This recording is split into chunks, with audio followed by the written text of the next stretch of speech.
It is evidence of erasure. Her trust in her own judgment disintegrates. How many times had she smiled, kissed him goodbye, believed in his fabricated schedules while he was weaving an entirely different reality? Claire stares at the documents late into the night, her hands trembling as she whispers, "How long have I been blind?" It's not just betrayal she's confronting, it's the realization that she has been living in a carefully constructed illusion, one she unknowingly helped sustain. The double life isn't just Mark's, it's the marriage itself, hollowed out while she clung to its shell. When Claire finally reaches out for counsel, the responses fracture her world even further. Her parents, steeped in old-world values, urge her toward forgiveness. Marriage is sacrifice, her mother reminds her gently, as if betrayal can be smoothed over with patience. Her father nods in quiet agreement, emphasizing endurance over justice. To them, vows are binding, no matter how frayed. But Emily, fiery and uncompromising, rages against that advice. "He broke his vows, Claire. Don't let him break you too." Her words are sharp, but they cut through the fog of guilt and confusion like a lifeline. The conflicting voices tear at Claire, one calling her to preserve a marriage that no longer exists, the other pushing her toward liberation. Torn between duty and dignity, she carves a middle path.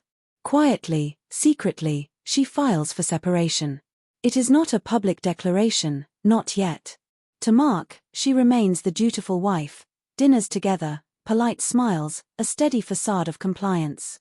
But beneath the surface, she is gathering strength, reclaiming agency one deliberate step at a time. The tension simmers daily, each shared meal an act of performance, each silence a ticking bomb. The conflict has not yet erupted, but the decision has already been made. Claire will no longer be a bystander in her own life, she is preparing for the storm she knows is coming. The climax unfolds beneath the harsh fluorescent lights of the courtroom, where truth is stripped bare and facades crumble. Claire sits at the plaintiff's table, her hands clasped tightly in her lap, outwardly composed but inwardly bracing herself for impact. Across the room, Mark projects the same cool confidence he has carried through years of trial law, his suit immaculate, his smirk intact. He believes this hearing will be another performance he can control. But today, the stage is no longer his. Claire's lawyer methodically lays out the evidence, the financial discrepancies that Claire uncovered in silence. With quiet precision, she presents bank statements, wire transfers, and documents showing attempts to funnel assets into accounts tied to Lily. The room shifts as murmurs ripple across the benches. What Mark dismissed as paranoia now stands as undeniable proof. Not only did he betray his wife, but he attempted to rob her of her future security.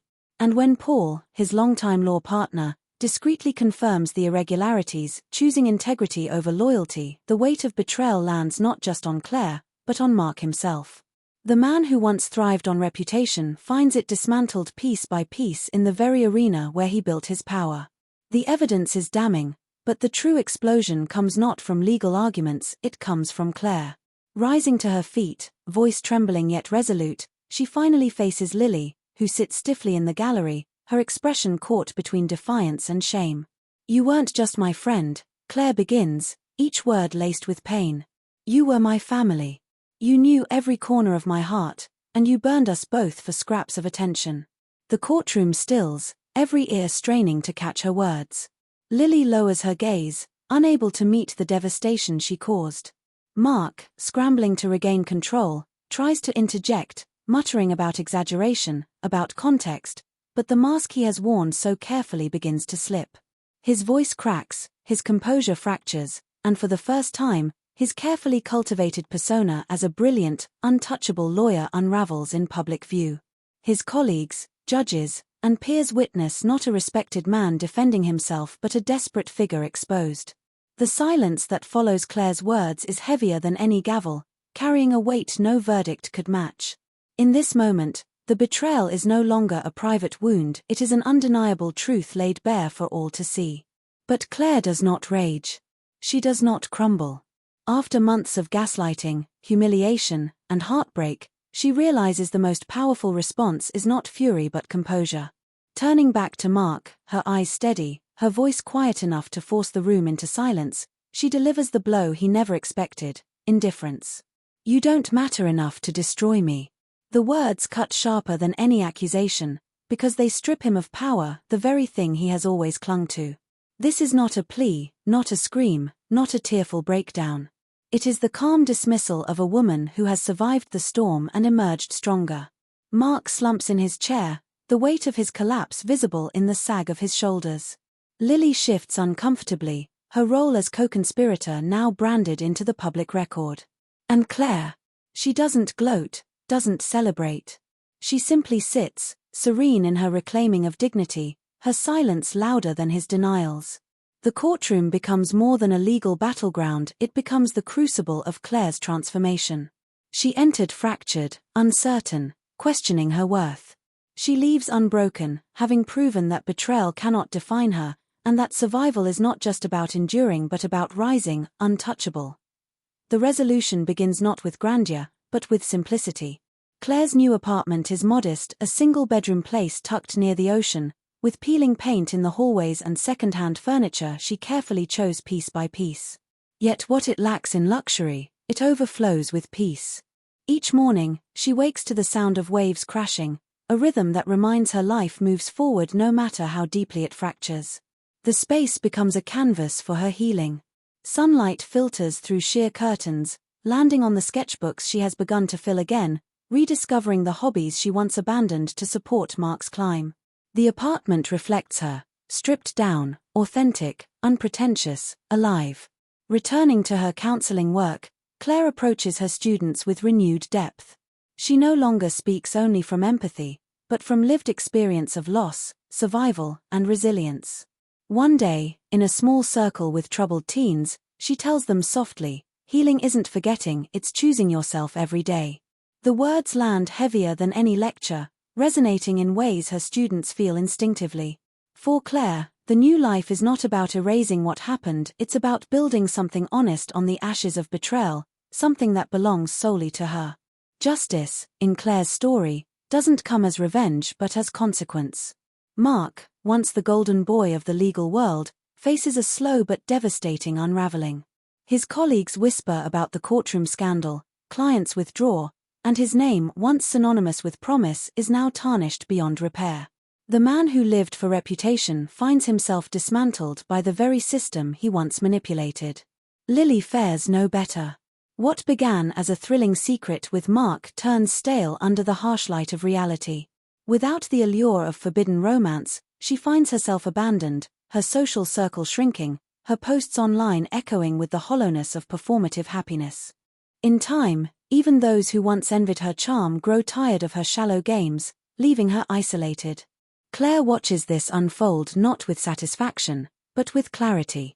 Their downfall is not her victory, it is simply the natural outcome of choices rooted in deceit. The true justice lies in knowing she no longer bears their weight. She doesn't need their apologies or their pain to heal, she only needs her freedom. And in that truth, she finds closure not through punishment, but through detachment. What truly marks the empowerment arc is not the courtroom win or the exposure of betrayal, it's the quiet, ordinary moments of joy Claire begins to reclaim. Emily, ever the fierce protector, becomes her closest companion in this rebuilding phase. The sisters find themselves sprawled on the apartment floor one Friday night, a greasy pizza box between them, laughing until their stomachs ache at a memory from childhood. The moment is unremarkable to the world, but monumental to Claire.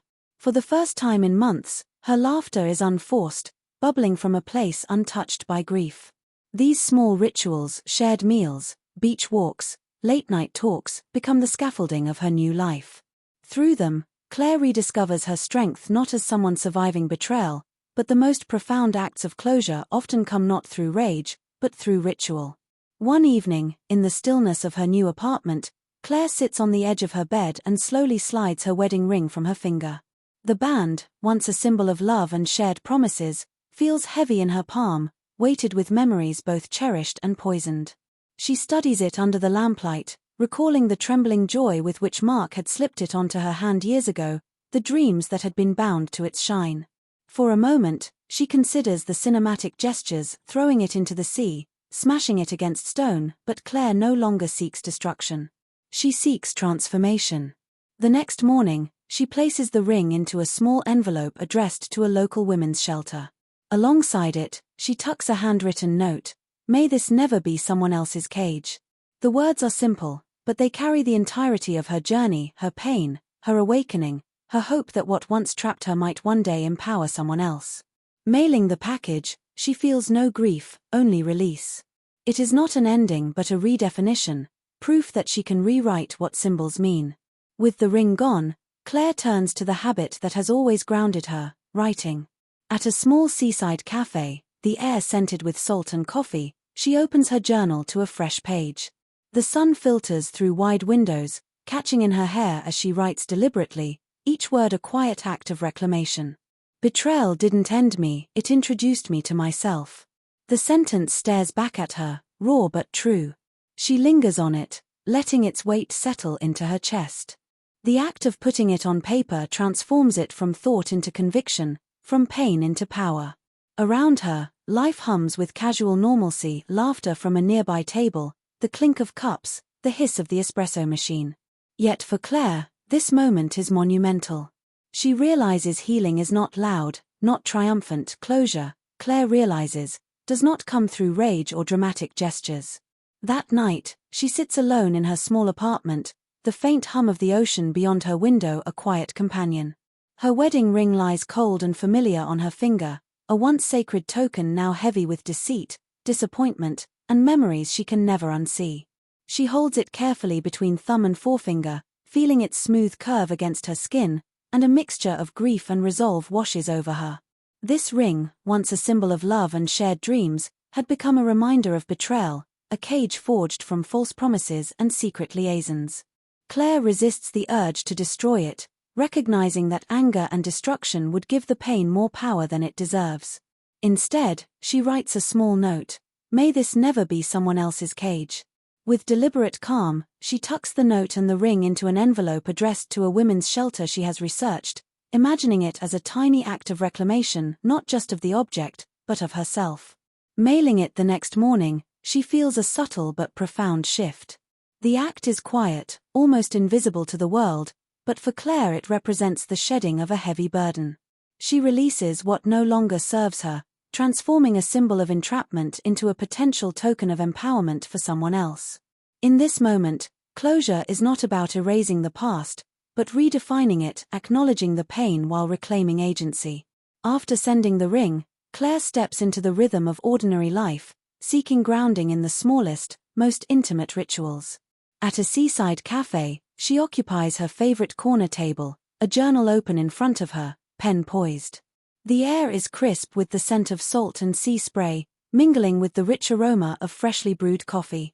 As she writes, she reflects on the journey that brought her here: betrayal, heartbreak, deception, but instead of writing out anger or blame, she allows herself to observe and honor her own resilience. The words flow steadily: "Betrayal didn't end me, it introduced me to myself."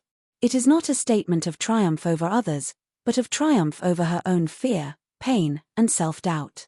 Each line on the page grounds her, transforms her internal chaos into tangible clarity.